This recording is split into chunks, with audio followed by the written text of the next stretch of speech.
Okay, year 12, so here we go with a little bit of helping hand for these two topic tests. Okay, so first one, so just the later questions, just in case you're not quite sure how to get started. For this one, for part A, if you've got a stretch of scale factor 3 of root A parallel to the x-axis, we'll transform that onto there. That means you're going to have to turn x into x over 3 root A. And then substitute that into f of x, and then that should get you to g of x. For B, you'll just have to solve g of x equals 0 and then come back using this to get your answers to f of x.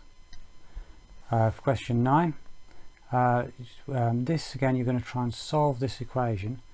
It might well be a good idea to use Desmos or your calculator to get an idea of exactly what's going on. That's certainly what I did before you start. So I would, even though it's got to sketch the curves in 9b, it might be a good idea just to get this one sketched first, just so you can get an idea as to what's going on and where it's going to have to be.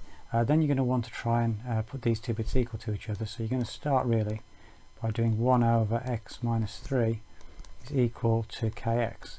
And once that's done, try and you'll get a quadratic. So you want to eventually get 0 is equal to some kind of quadratic in x, and then use the discriminant, because exactly 1 point you'll put your discriminant equal to 0, and that'll be able to give you what k is. Then use Desmos to help you with this, and you should be able to label the intersection from that quite easy.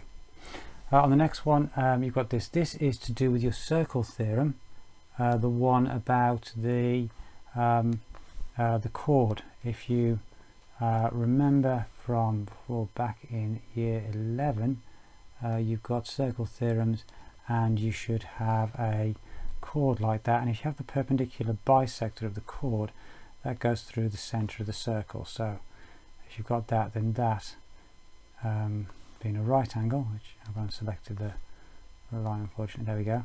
So that's a right angle, and those two will be equal. So that's a circle theorem which you'd have to use, because now you know that the chord is perpendicular to this line, which is the equation of the diameter, because obviously it would go on beyond the center. So yes, you want to use get the gradient of this one. You can use that to get the gradient of this one. You can also, because you've got what A and B are, you can then get the where the midpoint is. Okay, all right, the last one was this one. Again, if you've got a circle, now let's have a little look. So you know it's going to be an equation of a circle, so a circle would look like this, and y equals k, where k is a constant.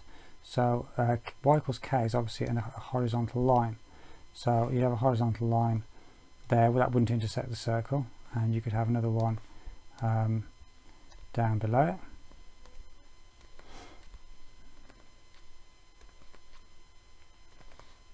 I can actually move the thing, there we go, and so that wouldn't intersect the circle here either. So if you can just figure out where the y coordinates at the top and the bottom of the circle are, then those will be the values of the critical values of k, and then we can figure it out from there. So hopefully that gives you help. If not, or if it does, do let me know. And thank you very much. Remember, do ask for help. I'll do my best to provide it. Thank you, and bye.